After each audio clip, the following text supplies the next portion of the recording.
Hello, fans. We're taking a brief moment to recognize and show our appreciation for the incredible support of our sponsors. Their commitment not only fuels our content, but also ensures we can bring you the very best of the airgun world. Firstly, a huge shout out to Southern Precision Air Weapons. Ken is a master of hard-hitting airgun tunes that deliver unrivaled accuracy. Moving on, we extend our gratitude to High Pressure Pneumatics.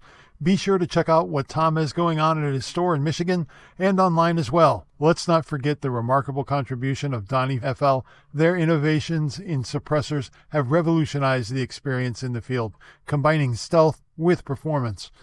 A special thanks to GX Compressors as well for their robust and efficient compressors that are an absolute game changer in the pneumatic technology and convenience.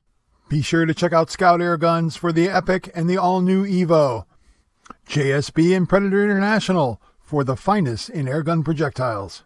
Affordable, well-made, and fun airgun products from Umarex Airguns. And lastly, we express our sincere appreciation for Sabre Tactical. Their tactical gear is not only about strength and durability, it's about taking your airgun experience to the next level. We proudly stand alongside these titans of the airgun industry and invite you, our valued listeners, to explore their outstanding offerings. Supporting our sponsors is directly supporting the Airgun Geeks, enabling us to continue delivering you the content you love and trust. Thank you for being the most essential part of our journey. Your engagement and support make all of this possible. Until next time, stay tuned and keep supporting those who make the Airgun Geeks a reality.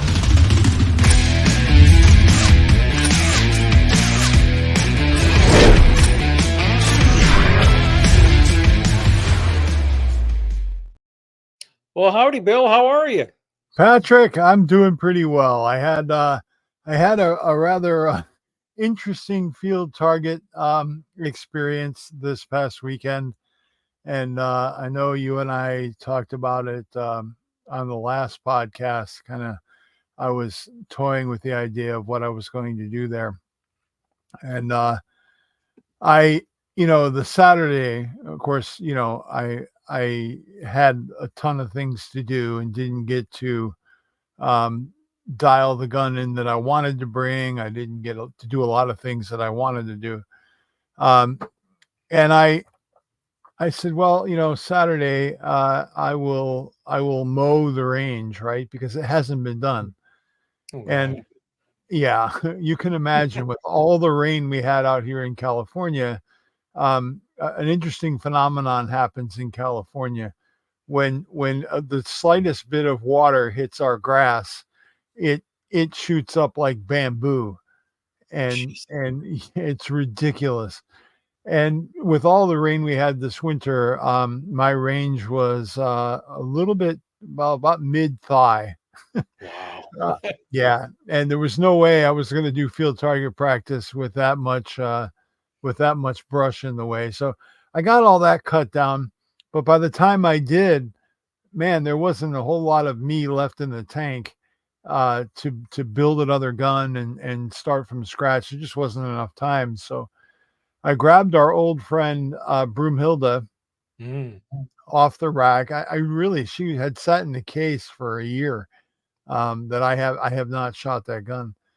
And I was at a point with her development where that gun didn't shoot as well as my RWS. So that's what created the idea of building the RWS into a proper competitive gun. But anyway, I mean, there's nothing wrong with the HW97K. It's a great gun. It really does shoot well. If I do my job, it's pretty reliable. But I found that I really didn't like the Element Helix for field target. I have tried so hard to make that work. And I found that I would get really inconsistent range information off that parallax wheel. And that's if you're going to do well in field target, getting that data right is important for me. Oh yeah. So I threw a different scope on there, and I didn't bother to get it was an Athos, and I didn't didn't get a dope on it. Mm. So the only dope I went to this field target match with was the one behind the scope. That was the only dope I had, and it was I thought, well, the only reason I'm going to this match is because it's the Jim Siren Memorial Sac Valley shoot, and Jim passed away rather unexpectedly, and he was actually the guy who got me into field target. He was the one that said, "You just come and shoot, you'll have fun," and I did. Yeah, I did enjoy it, and I was there for his memory. But I'll be damned, Pat, if I didn't walk away with second place. Second, well, like we always say, it's the shooter, not necessarily the gun. Well, it wasn't the shooter at all, because I think I got second place with the lowest score in the history of field target for a second place finish, and I only slightly sucked less than the guy who got third place. He had 19 points. I had 22. And because I was watching over the shoulder of the match director as he was doing the scoring, and I was at the top. I'm like, there's no way with that performance that I'm in first place. It's just ridiculous. And it wasn't until he got the last scorecard that he had one more score that was above me by quite a large margin, by the way. And I'm like, well, you know what? Second place on the podium is second place on the podium. I'm going to take this and I'm gonna dance all the way home, which turned out to be an absolutely horrific commute back from that meet because they had closed down one of the major arteries through the Bay Area. Ooh. Yeah, which took away 5 lanes of freeway and pushed it all over onto another set of roadways. And that just, you can imagine what that was like. So I spent almost 3 hours getting to that match. I spent 5.5 hours getting home from it. Oh my God, that's I got home and I was just like, man, I don't go to the matches out there very often because that drive can be terrible. It can be, quite pleasant, but this one was on the sucky side. But anyway, I'm glad I went out there. I'm glad I got to shoot to Jim's memory. And Jim was a hoot to go to a field target match with because he always had his dog Sarge with old dog, old man. And, the two of them were inseparable. And Sarge would actually go from lane to lane with Jim as he shot. And Jim had this really peculiar habit of putting every pellet head to his mouth before he loaded it in the gun. And I've never gotten the story of why he did that, but every time it was part of his mantra, his pre-shot process that he would always follow. And you could predict the weather by it. He would just grab that pellet, touch it to his mouth, and put it in the gun. I'm like, what in the hell is that guy doing? I'm sure somebody knows, but I don't. Yeah. But what were you up to this week? What was going on in the land of iguanas and Well, Bonnie and I decided we should leave the land of iguanas in Florida sun and go to different sun. So we went to Vegas for 4 days, which ended up turning into 5 because they canceled our flight. So, oh my God. But that was a blessing because that's when we have a little competition who's going to win the most money with a little bit of gambling we do. And Pat, you should have known not to book your flight on Zimbabwe Airlines. I mean, that should have been a big tip for you. I tried, but hey, whatever. It was a good time. We went and checked out the couple shows. Rock the Vault was a blast over there. It was fun watching all the boomers dance like they were teenagers again. It was a good time. I guess it's the #1 show for the past 10 years in Vegas. So, oh wow. Then we did a variety show, some gambling, some food, some walking around, just enjoying things, and then came back home and started chasing iguanas again and getting ready for it's a speed competition, but it's precision speed. It's going to be in St. Augustine with a new guy, Greg. Probably going to get him on the podcast. This guy's got some cool bridging between the firearm side and the airgun side. But basically, it's a know your limits target type situation, and you only get 10 shots, and you have 2 minutes to do it. So it's a brand new setup. He's got a range that he built up in St. Augustine on his property, so that's exciting. Another place to go shoot. And then they're having a really cool get together afterwards, which is also unique. So I guess they're doing a pig roast. So I'm getting ready for that. Learning the day state Red Wolf that I got and how to program it and all that fun stuff. So, enjoying life. It's starting to get really, really hot, and humid, but it is what it is. The iguanas are coming out. So Bob and Helen like it. So very nice. Other than that, everything's real good. I can't complain. Things are doing well. Bonnie's doing well. So, cool. I hope you had a great vacation. We've got a guest for this episode that really needs no introduction. He is the transposed Wisconsin Airgunner.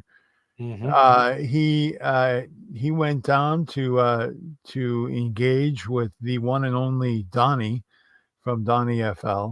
And help him out, and I think that is amazing. It's an amazing synergy in our airgun world that those two guys can get together and make magic happen.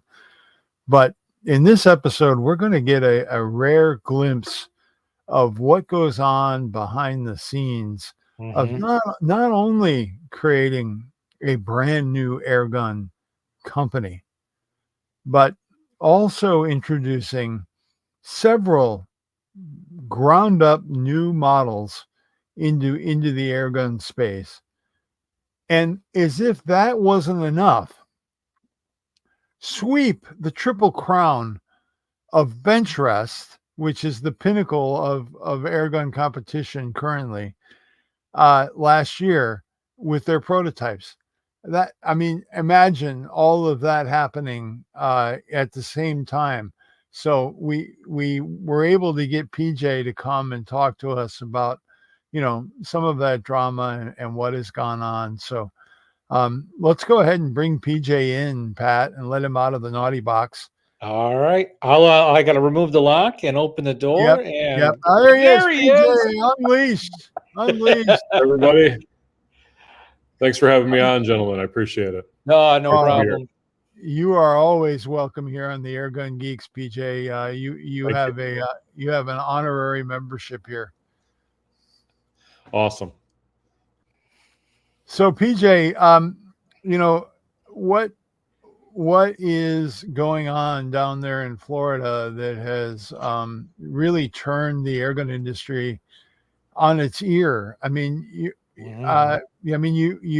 went to the East Coast competition a few weeks ago, and I didn't see any podiums for the Red Panda, but so 2 second place finishes, a second place in Sportsman. Okay. One of our Saber Tactical teammates, who is part of our team, I may circle back to that just for a second, just because I think there's an opportunity to address a few things. But he took second in Sportsman, and then Thane took second in 100 yards bench rest. Oh, okay. So you guys were right up in there. You were right up in there. But I guess my point was it was a big wake up call for the airgun industry when a brand new gun comes out and says, haha, guys, here, hold my beer. I got this. Yeah. It was fun to watch, honestly, as an observer. It was very interesting. So it was really cool to have a ringside seat for it. Very, very, very impressive to watch what quality equipment and almost an eccentric level of preparation will do when somebody is singularly focused on a goal, and really what's possible when those things kind of mesh together. And I don't want to take anything away in this discussion, because we start talking about NAC. I don't want to take anything away from Bill Squillis, who won NAC in the 100-yard, also a member of our Saber Tactical shooting team, shooting his FX Panthera, shot a fantastic finals card, and won the whole event as far as I'm concerned. Did a great job. So as far as our team was concerned, we had a great time. It was a really well run event. Not perfect, but the fact that the people who ran it are open to feedback and have listened to the things that were said, and I think we'll have a better event as a result of that next year. If you didn't, I've been saying this to everybody who wants to listen, if you didn't go this year and you're like, man, I should have, you're right, you should have, because it's a cool place to shoot and a really good event. And so hopefully we'll see a lot more folks next year. I took 5th. So congratulations, by the way. My highest finish in a pro final. So I was pretty not as happy as one might be if maybe 2 or 3 pellets would have done something different than what they did in that finals round. But that, once they're, it's kind of like your kids. Once they're out the door and on their way, they're sort of doing their thing, and you might want to call back to them once in a while, but they're doing their thing. It was a really competitive finals, and between Thane and I, he shot the better card. We were sitting right next to one another, so essentially as much the same wind as you could have, and I felt I was happy with how I shot. He shot well. So now we're rolling out production models. And actually Thane's second place finish was with a production gun.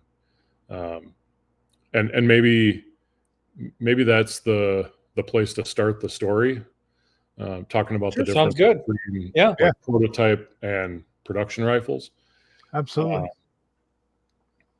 It seems like no matter when you start a project, and this project goes back, like, I think Thane showing up and winning RMAC, it seems like, oh my God, here's this, what has happened? How could this happen? How could somebody win with a new gun that nobody's ever seen or heard of before? That doesn't mean that like this project started last May. The actual manufacturer of this gun was working on technologies like literally, years before, and had a desire to bring a gun to market and just didn't have an outlet for it. So you have that kind of background technological market, and then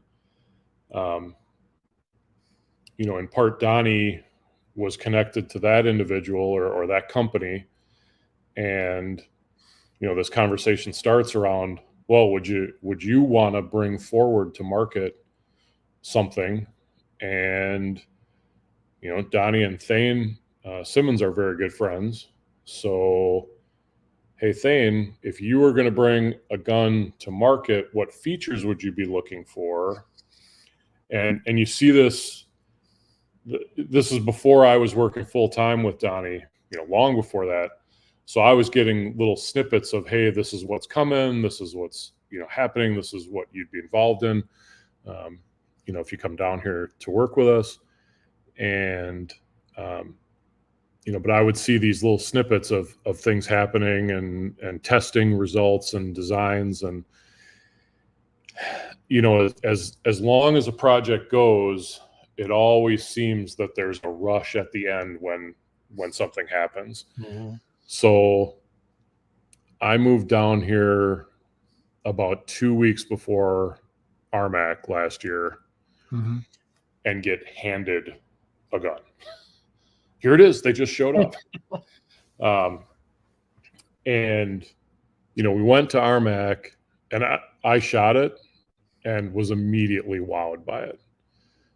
I mean, I had a competition gun set ready to go that I had kept separate from the, you know, the truck I loaded up and moved everything down, you know, in all that packing. Here's the competition gun. It doesn't get thrown in with the rest of the stuff. It gets, you know, it gets special treatment, and here's how it's going to get down to Florida, so it doesn't get. And I was like, okay, well, the scope's coming off that, and we're going to get this gun tuned, and we're going to get it ready to go. And you know, that gun's right over there. I, you know, still have it, and shot it, you know, 2 weeks ago or 3, however many weeks ago NAC was. I shot it there. Yeah. But there's always this rush. So if you look at, you know, what's the difference between the competition gun or the production gun that we're looking at now and the prototypes, there's things like the hardening of trigger sears. That should be, Bill, you know more about steel than I'll. You've forgotten more about metal than I'll ever know. You'd agree probably that that's a part that would get hardened. Yes. So those prototypes, there were little parts like that just didn't happen. And it wasn't that the manufacturer is sloppy or, you know, is doing a poor job. It's, we told them, look, we have to have this before RMAC. You got to get this over to us because we want to be able to shoot it there. If you look at the regulator between the prototype and the production regulator is physically larger. It's got on all the faces more surface area. I think it's a little more efficient. I think it's capable of moving more air a little more quickly. I think it's measurably better. At NAC, the night before the finals, Thane was doing some testing, doing his thing, getting his gun ready, and he's like, "This regulator is not working right." She just gave up the night before. Oh my God. Like, you know, it's like one of those sappy movies, you know, where like I just can't go. And you know, but between cards, if you keep within the rules, you can have a backup gun. So the night before, he was up late getting a production gun tuned, because that's what we had. We had an extra production gun at that point. So he shot his second place finals card with a gun he had never done a practice round with. Oh my gosh. And you know, there are things about the trigger design that when we got the prototypes, and this is part of the process, you know, you get a prototype and you say, all right, well, we like this, but we want this to be different. This is good, but let's change this, you know? So there are some things about, you know, how the rails are made, the balance, the feel, all that stuff, and important things like the trigger and how the safety works and stuff like that, that are updated, in my opinion, upgraded, because now they're production. So things like hardening has been done and been done properly. So, you know, that second place card was shot with a rifle that he'd never shot a practice card with, because he anticipated his gun would keep going. And that was just, now if we had a full access to a machine shop where we could have rebuilt a piston, you know, all the O-rings you need, but you're staying in an Airbnb, you know, I mean, like how much you can only foresee so much. You can only bring, fly, ship so much stuff, you know, either across the country, south to north, or, you know, Thane's from Utah, so west to east. You can only bring so much with you to maintain that. And if it, you know, if it goes out on you, it goes out on you, and you have to be ready to switch to plan B. So one of the things I've learned about Thane as a shooter is the courage he has about his shooting.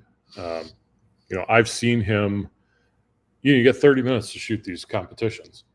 I've seen him get to a bench in the finals, decide he doesn't like the tune, retune, and win. How many people have the courage to do something like that? Right. I heard you guys talking in the beginning, you hear you're going to go out there and hey, congratulations on the second place finish, by the way. I don't care what the scores were. Congratulations on finishing second. But you get there and things aren't right. And how many of us wouldn't just get frustrated? How many of us would have the courage to just say, all right, well, I'm doing this in about 10 hours. Let's go. Let's tune in the basement of an Airbnb. I'm out at Home Depot buying a plastic tote and bags of rubber mulch so we can get a chrono running and set up a pellet trap so we're not damaging anything on an Airbnb. We didn't have a range we could go to. He gets there early in the morning. Can I have 50 yards? I just put the scope on. Can I get a 50-yard zero? They helped us out.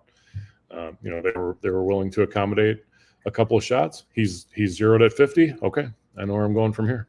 And he goes out and shoots second place. So not to take anything away from Billy, he shot a great contest. Yeah.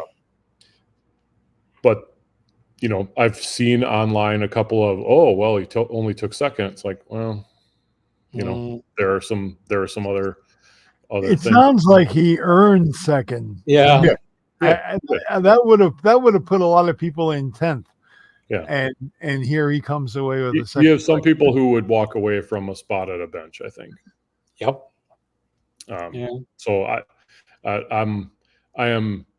I've traveled now with him to a couple of competitions, and I'm always consistently impressed with how he handles himself and how he goes about the work of doing consistently well. I'm ecstatic that I made the finals at Pyramid Air Cup and the finals at NAC. Like, to me, making the finals a couple times in the row is like, wow. and for him to be consistently near the top is impressive to me. So, but those are, as you guys kind of wanted to hear about, those are some of the challenges, because it seems like anytime there's a deadline, and maybe it's just human nature, but it seems like there's a rush up to that deadline. We would have loved to have production guns in the country ready to ship to customers before NAC. That turned out to not be a real goal. We had hoped to see the production rifles in December, early January. And, for reasons, they weren't ready. And so you have to make a decision. Do we push something out that's not ready, or do we wait till it's right? And I think the right play is to wait till it's right. I mean, there's some things I guess you can rush, and there's some you certainly can't. We went live with the, hey, you can order them last week. And, today I was getting customer guns ready. I would have loved to have been able to do that like last Tuesday, Wednesday, so that last Thursday when we were like, hey, it's live, we'd be ready to go. It's taken us a couple days just to make sure things are right for people. So, and that's what it's about. It's setting that quality, that level that Karma Airguns wants to have, and that Donnie and Thane are known for, just as a brand. I'd sooner wait and make sure it's good, so when I get it, I'm excited and I can go shoot, instead of getting it and going, PJ, this isn't working or whatever. I would sooner wait. So, that's a big thing that I personally, I would love to have one, but I was like, I'll sit back and let everyone else have one, because it's a fascinating gun. And the backstory is really the big thing that Bill and I like to bring out. That road traveled, from my perspective, because I was in the Saber House last year at RMAC, impressive. I was just like, I'm amongst royalty, precision, just procedure, and still having fun. Yep. You know, and when he gets to the bench and all of that, you know, you don't just show up and do what Pat does and just start lobbing pellets. I did really good personally, but I was not a finalist. And watching him tune, a lot of people, they don't see that. Yep. And I'm like, you're changing? He goes, oh, yeah, I don't like it. It's going to, I'm like, it's not easy mentally. Thane is, I don't know how he does it. He's rock solid. I think he gets it because he spent so much time in that mode on the bench before the event. He didn't dial a gun in and then throw it in a case and go to the event. That guy was probably shooting for a few hours a day for months leading up to that, and going through that whole tune it, put it out there, tune it, put it out there, that whole exercise over and over and over again. I can just see him do it in my head. You know, he and I got to talk at IWA, and that was such a fun interview to do with him. And you know, he strikes me as somebody who gets, you know, borderline maniacal when it comes to really wrapping his arms around the mechanical nuance of that gun and understanding it to a level that most of us rarely get to. And when you walk into that bench in that event with that kind of confidence, it really isn't bravado. It's just he's been down that road. He knows that road, and it's really not that big of an impasse for him. But we're looking at him like, are you freaking nuts? What are you doing? And he's like, no, relax, child. I got this. It's okay. And the preparation is, and it's not for me to divulge his secrets. But oh, come on, PJ. That's why we paid you to clear. Every part of that process, from making sure the airgun is set up, to knowing what's happening with his optics, to the very careful way he chooses which pellets are going to be for, you know, sighters or any kind of tuning he wants to do, and then which ones are going to be shot in competition.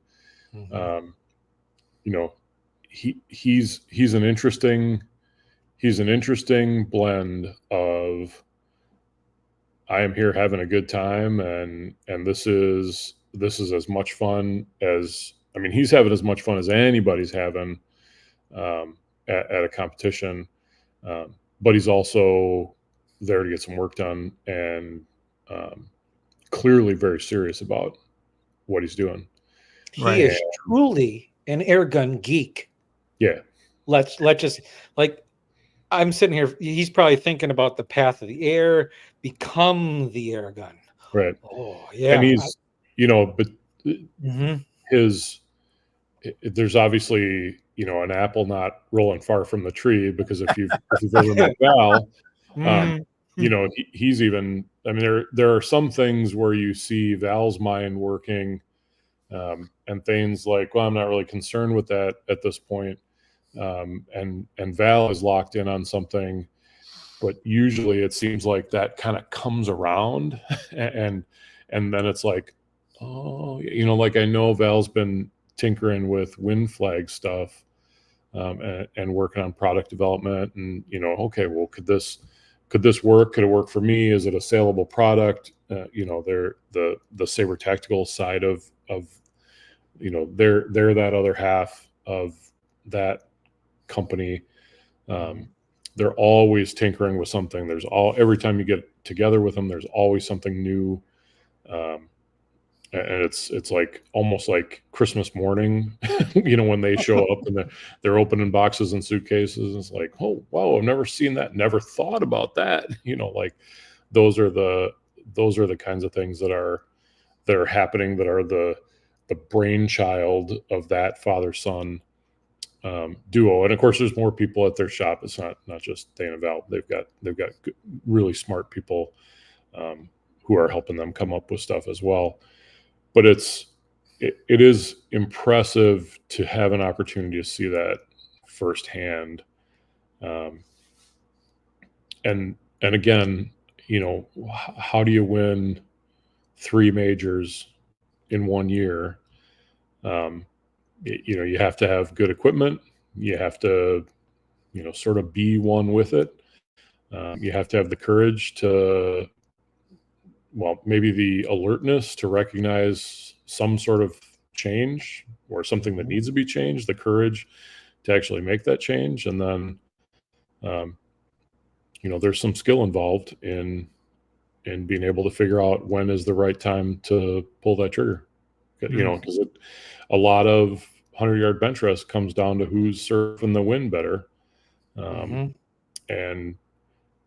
there's certainly, I hear some people, and I guess because I shoot bench rest, I don't like hearing that, it's all luck and bench, what bench you get, and, who gets the better wind or whatever. I think certainly you can get unlucky and either miss a read, which really isn't unlucky, or what I know has happened to me from time to time, where I have fired that air gun prior to the change being knowable to me. You think you have the wind read right, you pull the trigger and see the change as the pellet's en route to the target, and what would have been a 9 is now a 7, and that happens twice, and you're not in the top 3 anymore. And maybe if it's early enough in the competition, you're not going to the finals. I mean, that's the reality of it. So I mean, I don't know that I buy the argument that it's all luck. I definitely think people get unlucky, and that's a challenge for them. But it's, that's part of that, is that mental game. That's part of it too.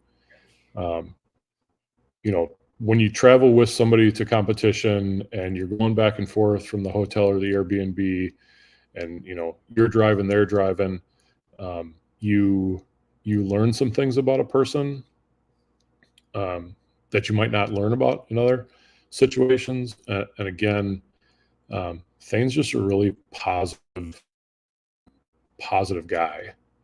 So I'm not surprised at all when something happens to him on the bench and his attitude is oriented towards, how do I make the most out of this? He's not a guy who's going to get thrown off his game because, something dropped into a 6. Like, there are some of us who that would just wreck our, okay, screw it. I'm not, and now your mistakes compound one another. I remember driving in his Jeep around Utah, and, people cutting us off on the highway and stuff like that. And he's, "Oh, friend, no problem. There's plenty of space in there." He just doesn't get angry about stuff. He just, he's unflappable. Yeah, it's water off the back. So he really is set up to do well in events where part of it is the mental game. And then you go out like hunting with him, and hey, there's a pigeon, and before you can get a sight picture on it, he's already shot it. It's like, can I have one? Can I have the next one, please? Put your hand up if you want to shoot, because he makes decisions really fast. He knows his equipment. He's able to figure out what the yardage is, and sometimes he dials, and I've seen him hold. But he is a natural at a lot of these things, and so I'm just not surprised when he does really well. And every time I'm with him, I do my best to try and learn something from him, because I feel like having an association, I feel like I'm getting better. And one of the big things for me in this competition, it was my second card, which was the best card I shot of the entire event. It was the last, and the way I shoot, it was the top target on the fourth row from the left. So I shot the fourth target, right? Second one from the top. And I felt the wind change. Okay, let's go back to the sighters. Waited a minute. Seemed to get back to what I had been working with. Took the shot. Sighter was good. Went up to the top. Wind changed again. Okay, let's go back down. Took a shot. No, that wasn't my wind. Took another shot. Yeah, that was pretty good. Took another shot. Yep, that's my wind. Went up, felt the change, stopped. Looked at my gun. All right, it's time to reload some magazines. Time to get some more air. All right, so load magazine, fill the gun up, go back. Sighter. Yep, that looks pretty good. Sighter. Yep, that looks pretty good. Went up to the top. Wind changed. Felt it on my face. Knew it was a different wind. Didn't take the shot. I will tell you guys, last year, I would have said, I don't like this target. And mentally, I would have convinced myself that I could just power through. And I would have taken a shot, and it would have been a 6. Because the winds at NAC, they were not super strong. You guys have been at RMAC when the target backers are spinning off like they're tumbleweeds going across the gale force. And the taco trailers blowing across the range. Right. Spilling ground beef everywhere. But it was a quartering headwind that would shift. So you could get caught holding on one side and it could suddenly push to the other side. It was like that nightmare. Like, I hate that wind. Yep. There's just no good answer for that wind, right? So it was not like gale force. It was challenging because you really had to be patient. And I know myself well enough to know that in the past, I get to a point, whether it's I'm bored of this target or I'm frustrated, but I will convince myself. And I look back on it and I'm like, why did you do that? That was just stupid. Patience. Like, you're not, I'm probably a first 15 minutes guy, not I don't need a half hour to shoot 25 shots, right? I don't pound my sighters into oblivion. I went through a whole magazine and had to change magazines and was on the verge of re-airing my gun before I shot that target. And man, am I glad I did, because I did it right. I don't remember if it was a 9 or a 10, but it was a good hit. And then I went on to have a great last column and shot the best competition card I've shot. It was great. And on the back of that, I was the top scorer going into the finals. It doesn't matter, but it was cool to be in that position. Hell yeah. But it's that's the mental game, is being able to recognize where, what my tendency is to try, like, I can fight this. Somehow I can, if I just want it bad enough, I can somehow master the wind. And, unfortunately, every once in a while when you do that, you get lucky. And it works out, and then your brain and you start to believe it, and you believe that was it was destiny. There was no way I'm Luke Skywalker. I can shoot across the Death Star and hit camera buttons and close doors and stuff like that. And no, you just keep getting lucky. Like, and then you wake up and you find out you're really a stormtrooper. You can't hit can't hit anything. So the lessons that I've learned through being able to watch people who are definitely in this sport more accomplished than I am have paid off as far as I'm concerned. Now I have to continue to fight some of my tendencies, and I know there's lots more to learn, but it's been a cool process. And the the rifle that was today shipping out to people has a number of improvements over what we were, delivered this time last year as prototypes. And it's because we had specific team meetings amongst the people who were shooting the Red Panda at MAC, at Pyramid Air Cup, and then a little bit after Extreme Benchrest, to say, okay, what are really the critical things that we want to put forward into a production rifle, and that's what's been delivered now. So,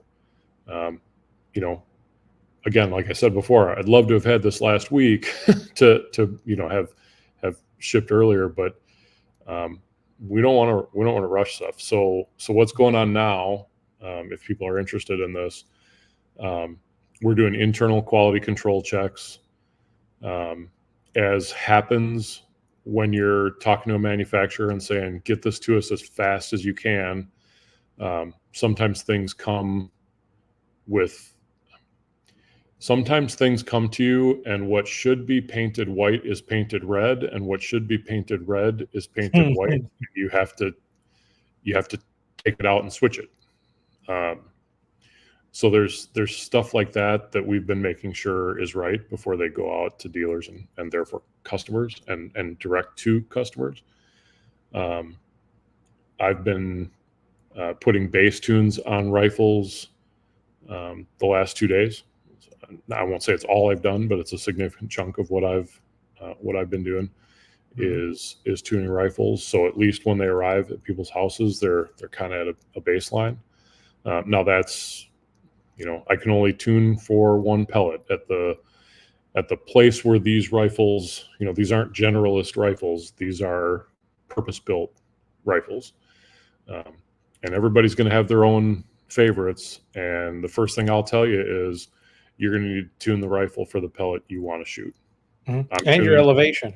Yeah. I'm tuning them at like sea level, basically, in a humid environment, for a 50 grain pellet.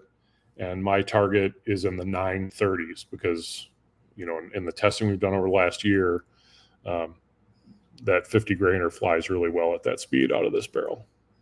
So that's what we've been, or what I've been tuning to. But if somebody wants to fly 44s, okay, well, you're gonna have to knock that down a little bit. And then while all that's going on, because we want people to have information in between all these things, we've been filming tuning guide, and how do you adjust the trigger if you want to adjust the trigger? So Izzy was filming a tuning guide, or not tuning, but a how to adjust the trigger video today. And then we've got somebody editing those videos so we can get all this stuff out. Because I think people understand and misunderstand how big Donnie FL is. We're not that big. There aren't, it's not like we've got 25 people working to do all kinds of stuff. There's a couple of us. And if anything, more emails are coming in because more people have questions and the phone is ringing more. And we still have all this other stuff that's going on. So it is challenging, but I know that the end result, where other people are going to get to know, really how great this airgun is to shoot. I think it's going to be worth it. Yeah. And people that are listening and watching, we'll have the link, but you go to Donnie FL on YouTube and you'll see the whole list of videos that PJ was talking about. We did I think the first one was maybe like how to load the magazine, which that seems really elementary. And I think sometimes we forget that, especially when somebody comes to the sport and it's new. And this magazine is similar, but kind of different from some of the other ones out there. So, it was a good. Personally, it's daunting when the boss says, "All right, so one of the first things we need is a tuning video on a platform that the production guns, like hardly anybody's tuned them. You know, like we haven't had them long enough to do enough with them to have like, here you go, this is new. It may be somewhat different from what you've been working with for the last year. Put together a video so people know how to do it. It's kind of like, can I have a day to just go like, you know, tune one up, tear it down, tune one up, tear it down, like do it a couple times. You know, it's like, well, we really want to get this info out there. It's like, okay, well, let's go. So, but behind the scenes, we filmed a whole tuning video, and I went to Brody, who's doing a lot of our video stuff now, and I said, yeah, that stuff we filmed yesterday, we're going to refilm that today, because I didn't feel good about it. I didn't feel like I had really internalized. You know, you guys know, and I think appreciate, I've been involved in education for a long time. I think, you know, when you're like, yeah, I was walking a little too far out the pier, and it wasn't really all that steady. And you know, people who are making an investment, you know, especially the early adopters who are going to make an investment in this rifle and set the course for the future of how successful this brand is going to be, they deserve better. So what's going to be published, I'm hopeful tomorrow, knock on wood a little bit on that. But what's going to be out there is actually number 2. And there were probably 6 tunes that were done in between there. And I feel a lot better about the process of the information that we're sharing with people.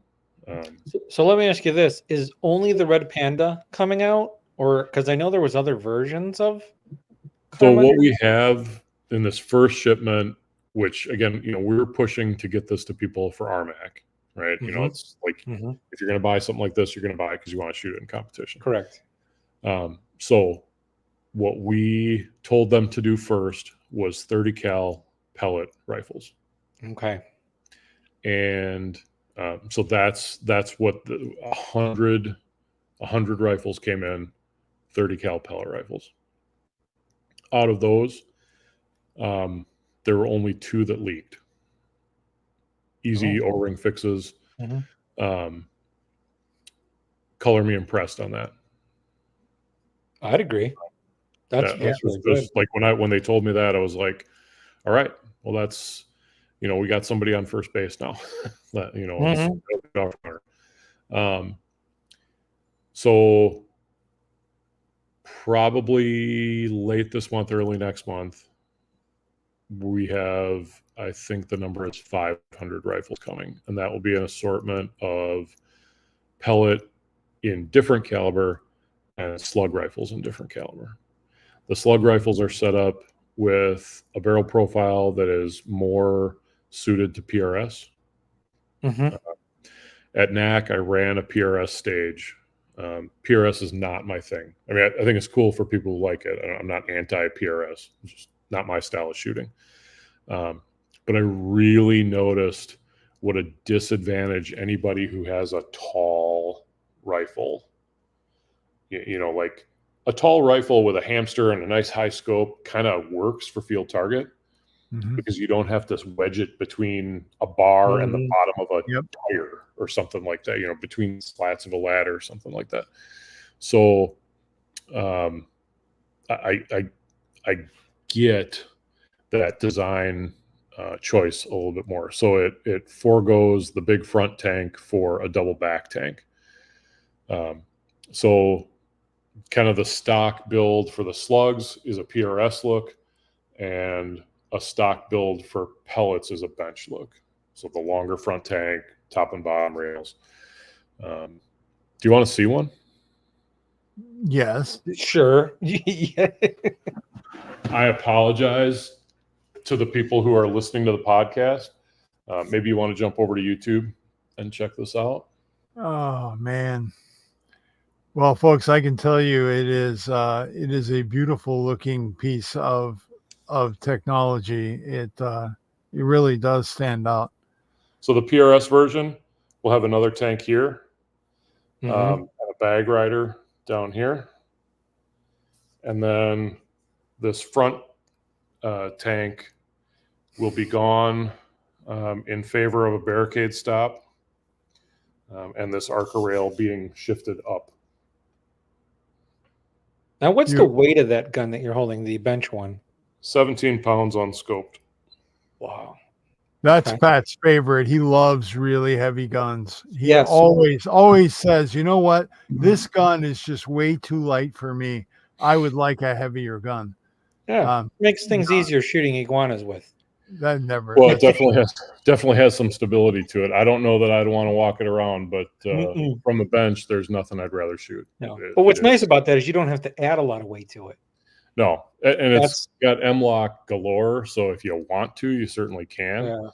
Yeah. But you got ARCA way out in front, so from a bipod standpoint, you don't even have to kick the legs out if you don't want to, just because they're so far out.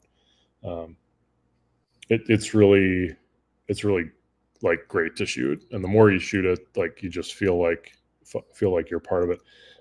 One of the videos I've got to get probably early next week. I just discovered some things today, taking stuff apart and putting it back together.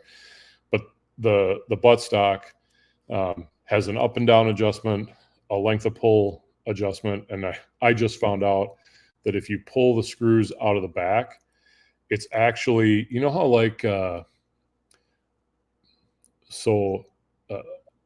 like law enforcement holster will have different pivot points, Mm-hmm.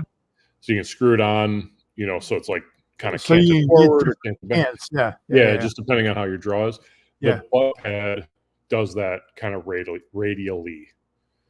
Oh. So if you want it kicked over a little bit because you want a little angle on your shoulder, it's got that adjustment too. And I don't know, I'd have to count the holes. There could be 20 ways you can adjust. It's like, like the old Uncle Mike's holsters had like 3 positions you could put it in, up and down, a little back, a little forward. This has way more adjustability than that. So another video to do so people can get it. But, on a bench gun, those things are important. You need that gun to set to your shoulder, no matter, whether you're using like a monopod on the back or a squeeze bag or just, kind of freehanding it. You need that. But you guys asked about stuff that's also coming. This is the EQ. Oh. So this is our bullpup. This is probably not available to anybody until I think the latest I saw was August, September is anticipated shipping. And then we also have the SLS, which stands for side lever semi. So it's a combination side lever or with sort of the pull of a button, you can put it over into semi-automatic mode. PJ, on the because I spent some time studying on the Karma website, and the SLS seems to have a pretty narrow band of calibers that it's available on.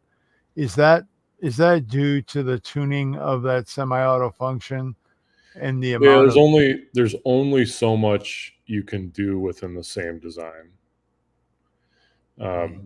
and ultimately, when you're working with, and this is another learning thing that's it's been on my list for the last year now almost. I've been here. I think I always thought about like variety as kind of the spice of life, and why wouldn't we have more options? It turns out when you are working with a dealer network, you can really only offer so many different things, but before you drive your dealers absolutely insane. So part of the decision is, well, how many different things can we really offer? And then if you're going to bring a gun to market, you have to be prepared to pay for all the guns you're going to bring to market before you can charge anybody for any of the guns that you would like to sell to them. Right.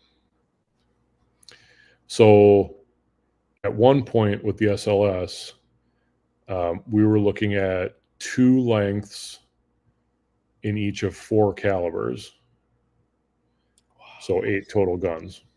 22, 25, 30 and 357 or 35 in a pellet, as a pellet gun. Well, if you do each of those in a standard and a compact, or call it standard and long, or, call it compact, standard, long, depending on, well, now to bring those guns to market, you have to pay for the development of 8 different guns. So the decision is, there is a compact which is available in 22 and 25, and then a standard which is 30 and 35. And part of the like smartness of ultimately that decision is it streamlines the manufacturing a little bit, because there is sort of optimal passage size and optimal barrel length compared to valving. You don't just, and this is true of like pellet, slug, and airgun design, it turns out you can't just take a 22 and make it 5% bigger and look, it's a 25. Like things don't just scale like that. And really, I think the companies that are doing it right are saying, okay, we are going to make this, and this is maybe perfect, right? You have to pick a spot somewhere, right? You could say 25, right? Right. And we can take 25 and we can make it a 22 and we can make it a 30. Can we go up to 35? Can we go down to 177? And sometimes the answer is, well, if we change this spring, right? If we necked down this, yes, we can. I think FX, for example, has done a really good job with that. I remember the original Crown, you had that transfer port adjustment, so the piano was caliber labeled, and then you had hammer spring and you had regulator. You could really make a lot of adjustments out of that gun. I think some companies, and I don't know this to be a fact, but it is my guess, like Air Venturi has said, the Avengex is really good in 177, 22, and 25. It may not really scale all that well to 30. We're just not going to make it because it doesn't work. That would be a whole different gun if you wanted to make that. And if I'm right, because that's, like I said, it's a guess. Nobody's told me anything. I think they were smart to do it that way. Don't stretch it. In the EQ, the way it's designed, and I haven't seen like the schematics of it. They've been able to broaden the caliber range a little bit. So the one set that will be available in 177. And I'm excited about the 177. I mean, I'm excited about a lot of things, but I'm actually really excited about the EQ in 177 because it's compact, it's like tank-like durability, and I think you're going to be able to get some pretty good power out of that with a really quiet muzzle report, which is perfect for backyard pest control. Now, what's the weight? I'm big on compact, lightweight guns. I think it's in the 8-pound range.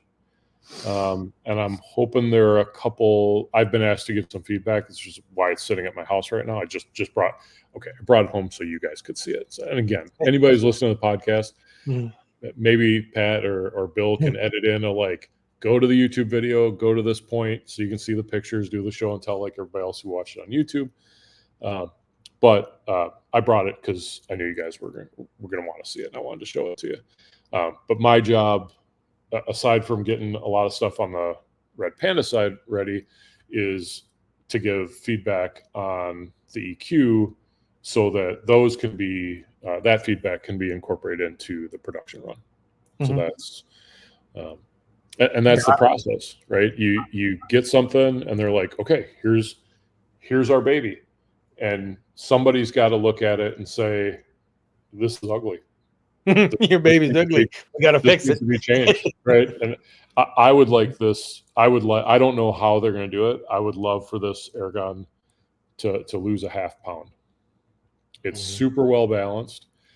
Now, interesting, Bill, this might be of interest to you. We had this with us at NAC, and some of the guys that we're associated with while they're there at NAC shooting that kind of competition are super interested in field target.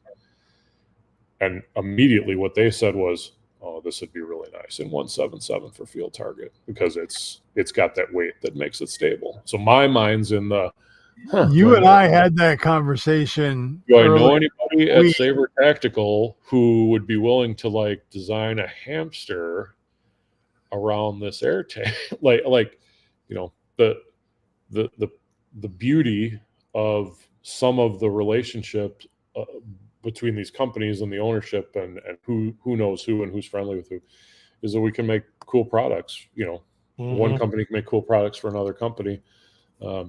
And ultimately, it's the folks who are out there like us doing shooting in the evenings or weekends or during the day who benefit from that because you wind up with really cool stuff. So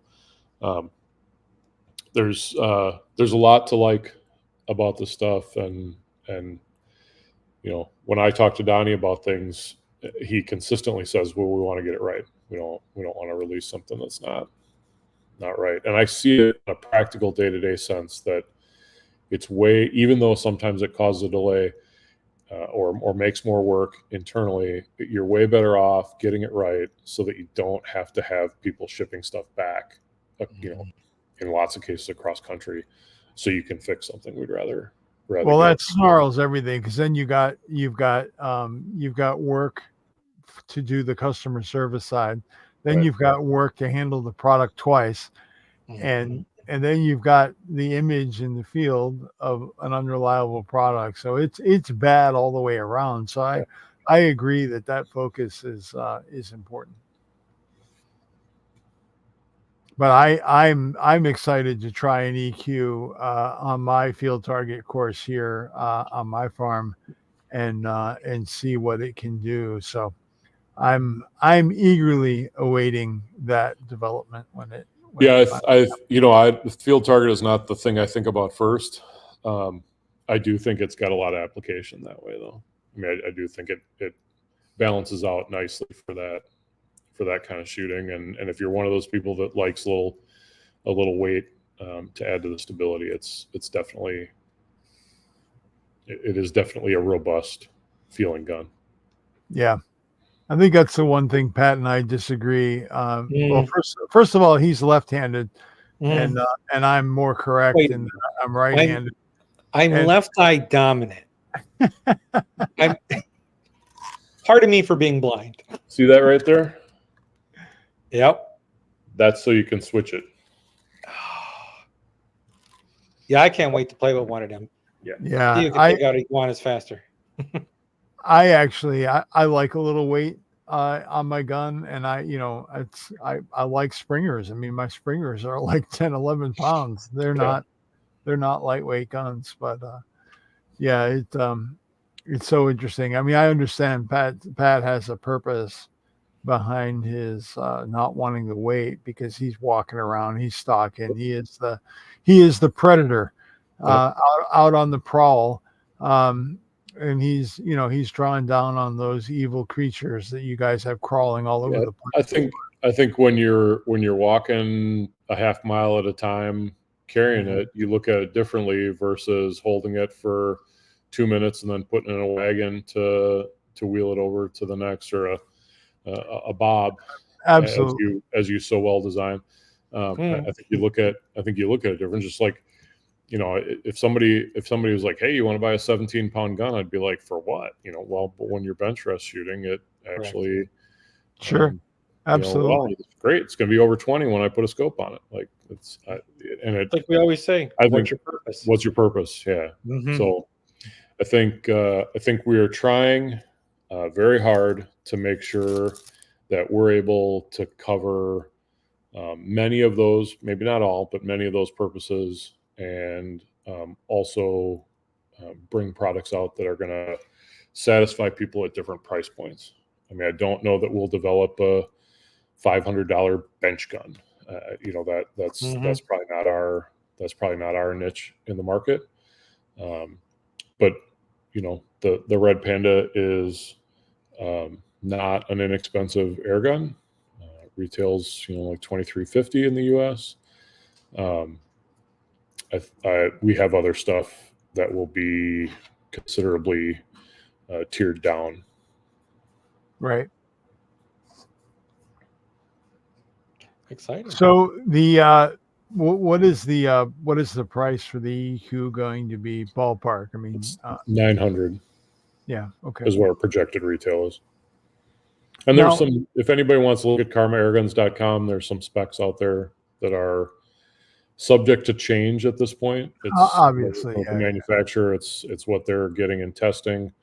As soon as we have real numbers that we generate, what you can do on a test range is a little different than what you can do out in the environmentals. Absolutely. So I have one question. If you could put on your all-seeing cap and get your crystal ball out, do you ever see Karma producing a more traditional wooden or synthetic stocked style rifle, or are they all going to be more tactical in their aesthetic? I think if we were to develop a partnership with someone whose specialty was working in wood, I could see it happen. But that's a relationship that I don't think exists yet. Not to say it wouldn't in the future, but so when you say that, you're looking for a basically an Asian version of a GRS or a I wouldn't Minelli or one of those companies. Yeah, I wouldn't limit it to. It has nothing to do with point of origin. It simply has to do with one of Donnie's gifts. One of the things he's good at is developing relationships with people, and finding individuals who can bring something unique to the table, and then he's good at getting folks to. He's good at finding people to work with. So, who knows who that might be? But I think if he saw, hey, we could do this and we could bring these things together and look at what the result would be, that's not off the table. I just don't know that he's met that person yet. Right. I understand. Yeah. Makes sense. Good answer. And it could be, okay, this will show my ignorance on this. I don't know if, when we talk about Minelli, I don't really know if that's is it Bob Minelli or Stan Minelli? Has Mr. Minelli passed these many years ago? And there's he could wind up at a table at IWA some year talking to somebody there and hey, let's do I've got this idea for a stock. This is my view of how things happen. I've got this idea for something. I think you're the guy who could bring it forward. It's funny you say that because I had a conversation. I'm trying to remember if it was at IWA or SHOT, but I was talking to Boyd's. Boyd's makes a lot of really cool wooden laminates and regular stocks for the firearm world. Yep. And I was talking to the sales guy there, and I'm like, there's a whole nother world of stocks and people who love to spend money on custom furniture for their air guns. And they're like, is there really a market for that? I'm like, are you kidding me? Yes, I believe there's a market for that. And, even, if you don't want to get into dealing with the tooling for wood, but you want to invest in a mold and just make a synthetic, there's lots of innovative synthetic designs that you could get away with that could definitely be marketed to that. Mm-hmm. And, a lot of times, like you look at a gun like the Nodos from Umarex, it's simple, it's inexpensive, it's cheap, but man, you make parts for that. And the delta is that there's 100,000 of them out there. Right. Mm-hmm. And well, we had this discussion quite a bit. The focus at Saber Tactical has been onto a couple different rifle families, most of which are fairly expensive. Anybody's paying attention knows that, this last year we released a chassis for the Avenge X. And that, that release isn't without risk, but it takes a certain mindset to understand that there are people who will buy, a rifle that's already in a GRS or Saber Tactical chassis, and they'll pay a premium price for it, and they're quite comfortable doing it. It's not a problem. But then there's also a huge section of the airgun market who will buy a $69 pumper, and over the course of 2 years, they've got $1,200 invested in that. Mm-hmm. It's worth $69, but they've put $1,200 into it, and they're very proud of it, and absolutely they should be. And whether that's because that's they can only take such a big bite financially, and they have to take lots of little bites to get it done. Or I think there's two camps there. There's exactly the camp you just described. And there are the people who do it just for the joy of tinkering. Yep. Mm-hmm. There's actually a third camp that involves how much money they can squirrel away at a time from significant others. Well, yeah. I mean, and how often a package can show up at the house. If my wife had any idea what the contents of this safe to my right were actually worth, she would, right. It wouldn't go well. It would not go well. But so there's, in fact, if anything ever happens to me, PJ, make sure you're here. Okay. Before she puts prices. You let me know. I'll book the ticket. Right. But that's, we built that chassis so that, it can use the furniture from the Avenge X chassis version. The Avenge X chassis or tactical version, sorry. It has a buffer tube, an AR-15 like buffer tube, but it's not threaded in it as an AR-15 buffer tube. It has an AR-15 like grip, but it's not actually really attached like an AR-15 grip would be attached. Right. But we built that so that you can reuse those parts, so that when someone has this and buys this, the cost of making that swap can be minimized because you can reuse parts.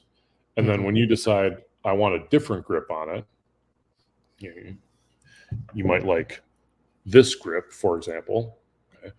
You can go out and buy. And for those of you listening, I just showed a random AR grip that happened to be sitting on my kitchen table, which is mostly because my wife's been out of town for last week. But you can add that part a month, 6 months, a year later. Yeah.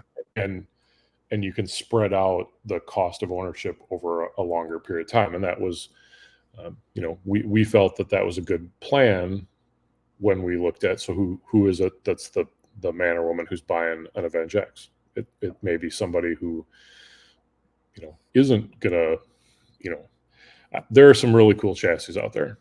Yeah. Even the amount of money that some of those chassis cost is. And you gotta play to that. You gotta play to that crowd that's just trying to fly below the radar on that credit card report every month, so that nothing sticks out and and gets attention. And we love those people too. I think the Avenge X is a great shooting rifle. I like shooting it. Oh yeah, I like it better. I like it better in our chassis. I think it adds some structure to it. We could have a whole episode where we argue the various merits of barrel bands and detractions of barrel bands and stuff like. I mean, that's a whole topic all to itself. But I think it makes it an improvement to an already good, if not great, rifle. And I think it was really cool that we were able to bring that project all the way through. Yeah. So we were talking a little earlier about making videos. Yeah. And I wanted to, I'll say, do the tail end of the podcast. Bill, I mean, I haven't done it. I'm going to be honest. So I'm going to be the third wheel here, looking in from everyone else. What's all involved in that? Like last year, I should say, yeah, not this year, but last year. PJ, you were running around and you were popping videos off, and I'm talking to Bill, like, how the hell's he doing that? I texted PJ and I said, have you got somebody editing for you that's running around scooping up your footage and then regurgitating it in the evening? Because how the hell are you doing that? And I tried to do that this year at SHOT. And I was up every night until 11:30, 12 o'clock, finally waiting for that upload on borrowed Wi-Fi to get done, and then get up at 6 o'clock in the morning and go do it all over again. And it's I think a lot of people just think that we wander around SHOT Show and all of this magic happens and then poof, there's a video. But it's not that simple, is it, PJ? No. And I think you have to. So I would not recommend trying to do it to somebody who hasn't got a little bit of seat time, both in editing and filming and understanding what's going to be interesting and relevant. If you take an event like SHOT Show, it's probably going to be pretty tall. It's going to be a tall order to be like, I'm going to SHOT Show for the first time, and I'm going to film all this stuff. I think that's a pretty tall order because an event like SHOT Show is so big. You walk in and you feel drunk half the time just because you think guns, and then there's 175 brands you've never even heard of. But there is no real secret to it. It's, well, I don't know. If it's a secret, I'll just tell it. You have to make a plan and figure out ahead of time who you really want to try to talk to. Yeah. You have to prioritize, and I would just say pick, if it's a 3-day event, this is my important Friday, this is my important Saturday, and this is my important Sunday. And everything else is going to play second to those. Because if you don't prioritize the ones you really want, and whether that's because you think it's going to get you the most views or because you personally have I want to do this, if you don't prioritize them, you're going to be busy doing other things and you're going to miss out on those opportunities. And if that was what was important to you, or that's what somebody was paying you to do, if you're lucky enough to be in a situation where there's a little less, some sponsorship or some money involved, then you kind of have an obligation, and you really better be dialed into that.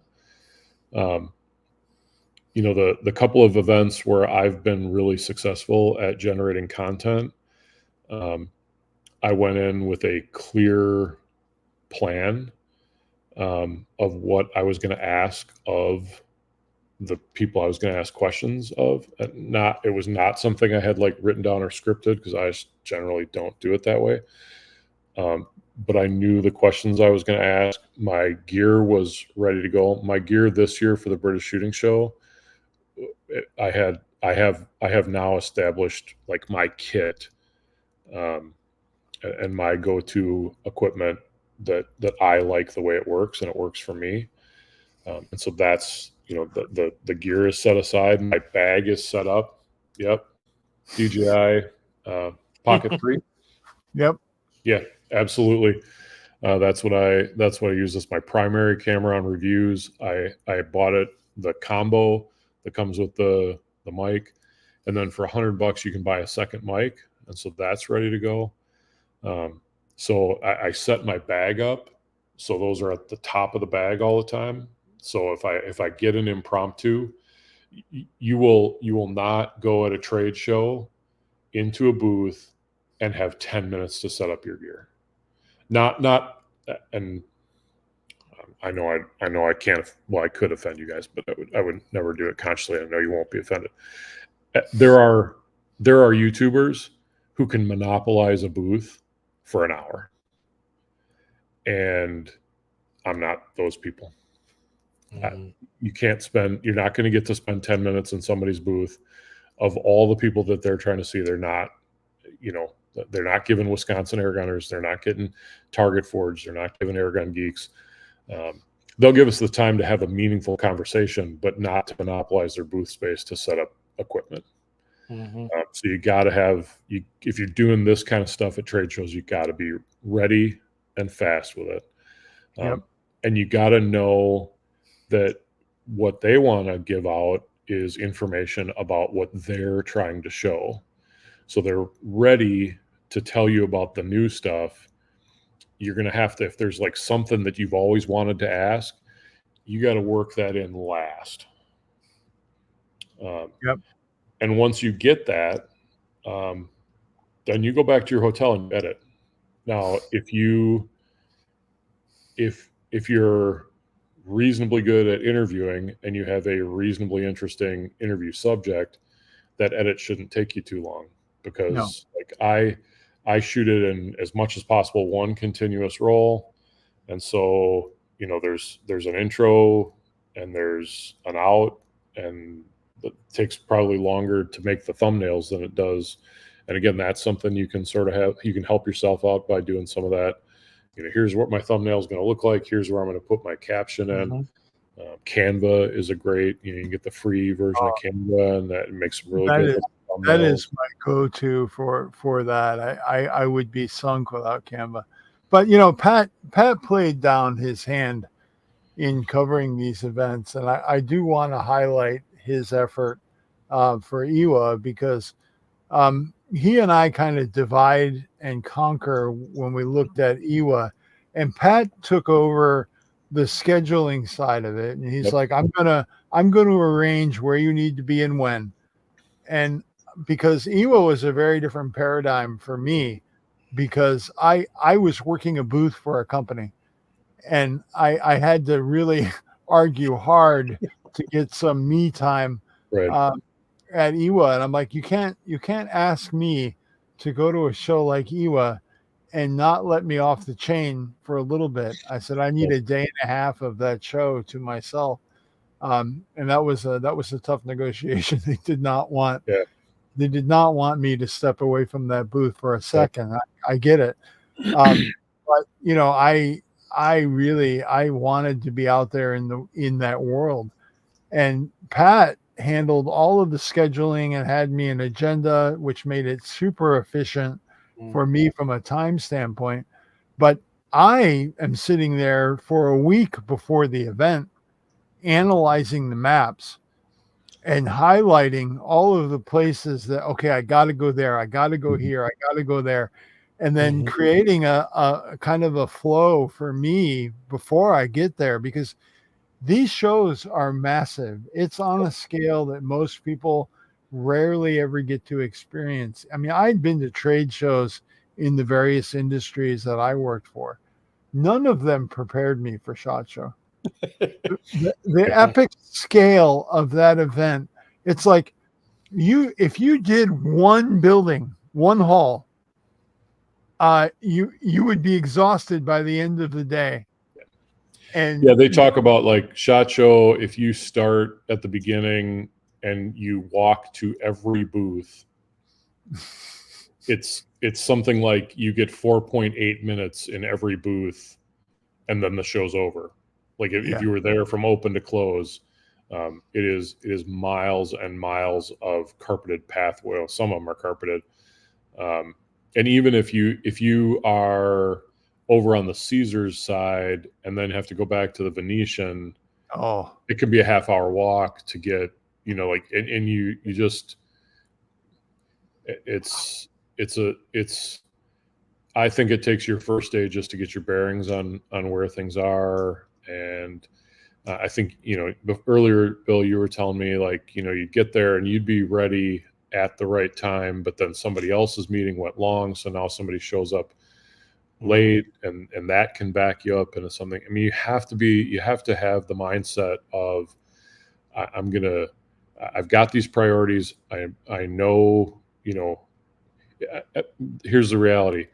If your second interview is the interview for the day, and it's a half hour into the time that you've got allotted for the first person, and you anticipate that's going to be a longer, maybe it's only 10 minutes and you're still fine, but you have to know when to fish or cut bait. Like, you have to be willing to walk away, because you have to keep your eyes on that. At the British Shooting Show, I had Thane was there, so I had an opportunity to talk to him.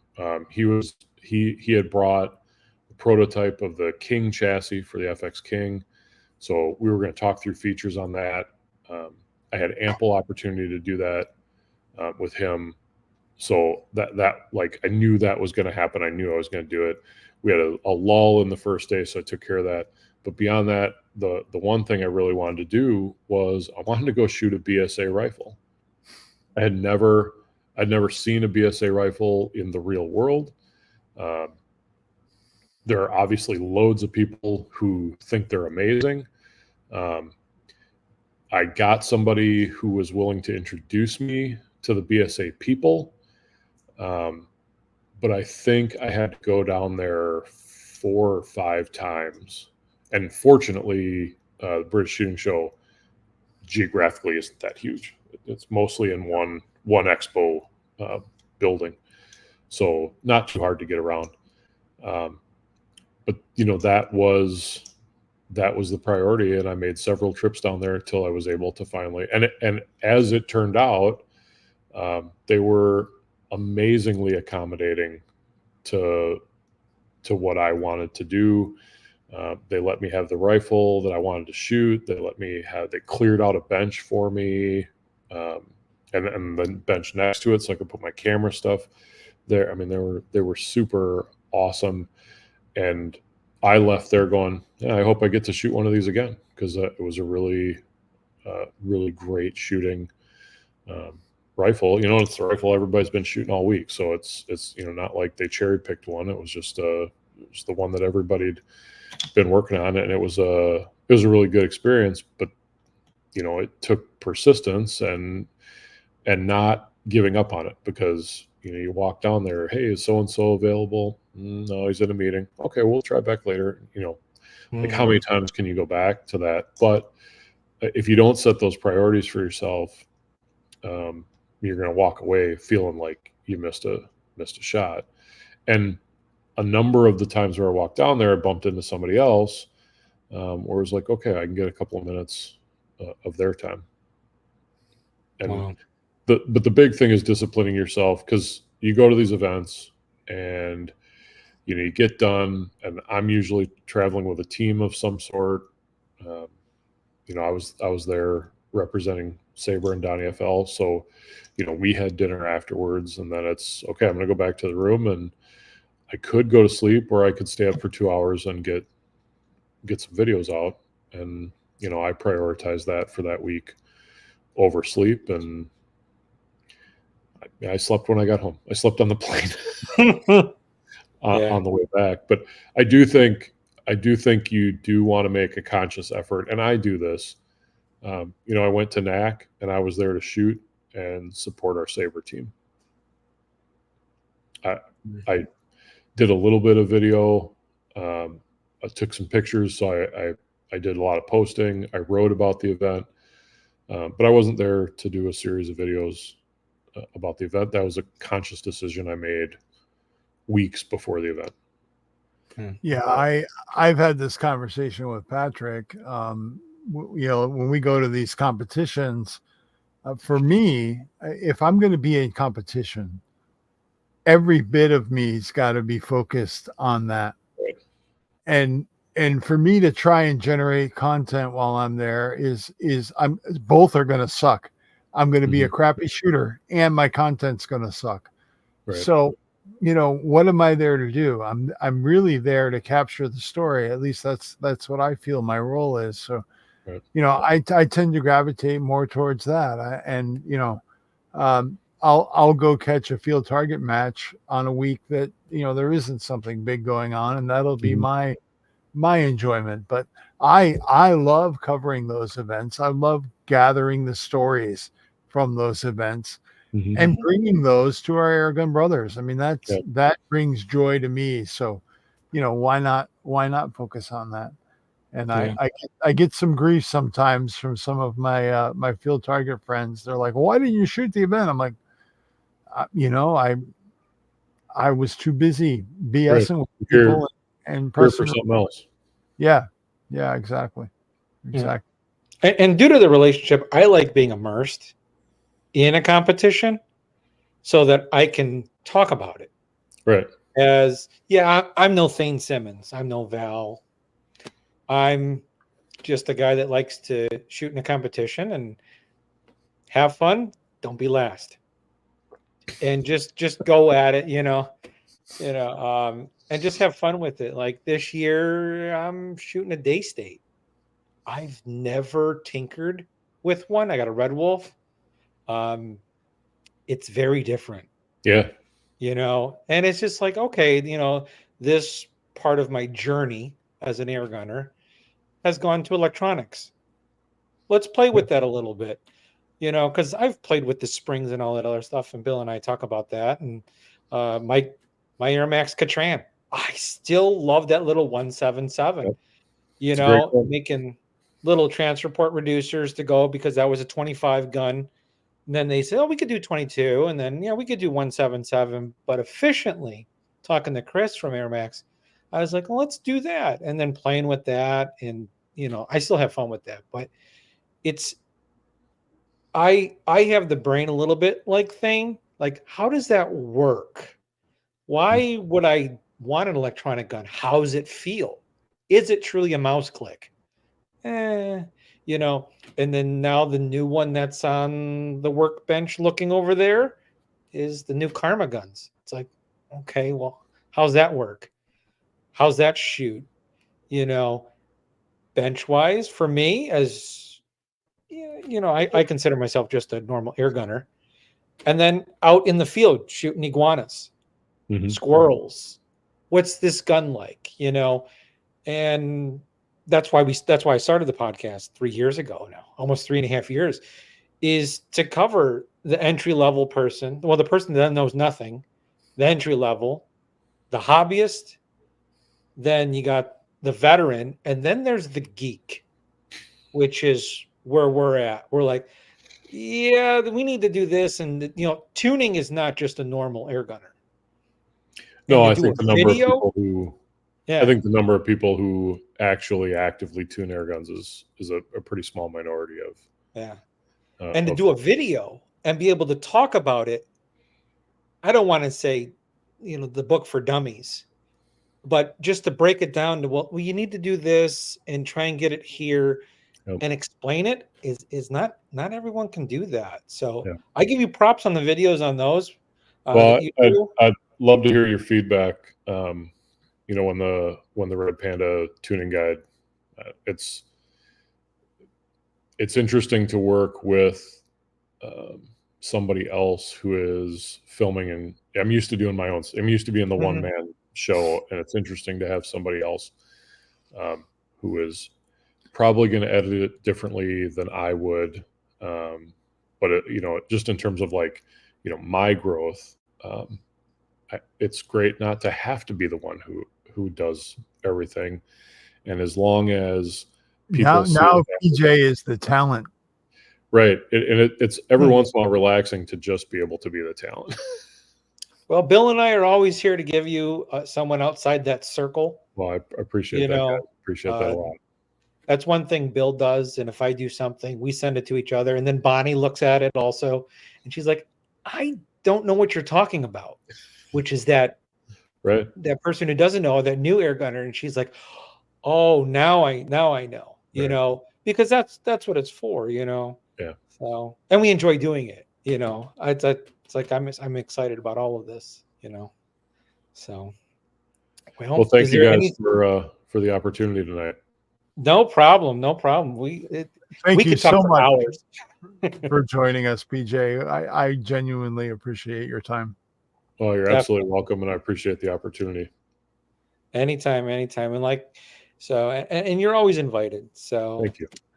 All right. Well, I will definitely see you at RMAC. Bill will be there also. Sweet. So like always, you know, do enjoy life. Times are tough.